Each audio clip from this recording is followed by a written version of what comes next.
Trump faults Paris climate agreement as protests in France continue. President Donald Trump blamed the Paris Climate Accord as demonstrations in France continued to protest over an increase in fuel tax and other grievances.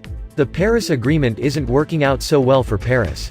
Trump tweeted Saturday morning. Protests and riots all over France.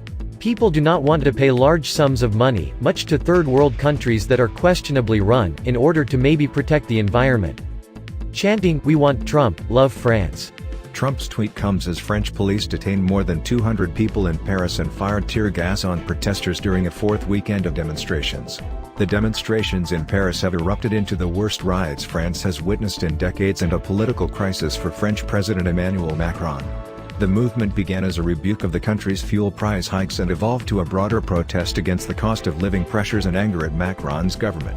In his tweet Saturday, Trump also reiterated that Paris protesters have been chanting "We want Trump," a claim that remains unfounded. Since taking office in May 2017, Macron has been a champion of the 2015 Paris Climate Agreement, reaffirming his commitment as Trump announced last year that he was withdrawing the United States from the accord.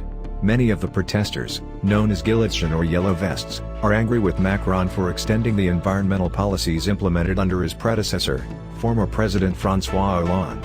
On Tuesday, French Prime Minister Edouard Philippe announced that the planned tax hike, part of measures aiming to combat climate change, would be delayed by 6 months, from January 1 to mid-2019, in hopes of subduing the protests. "I am glad that my friend Macron and the protesters in Paris have agreed with the conclusion I reached 2 years ago." Trump tweeted later Tuesday. "The Paris Agreement is fatally flawed because it raises the price of energy for responsible countries while whitewashing some of the worst polluters in the world." The next day, Macron's office announced that the tax increases would not be introduced in 2019.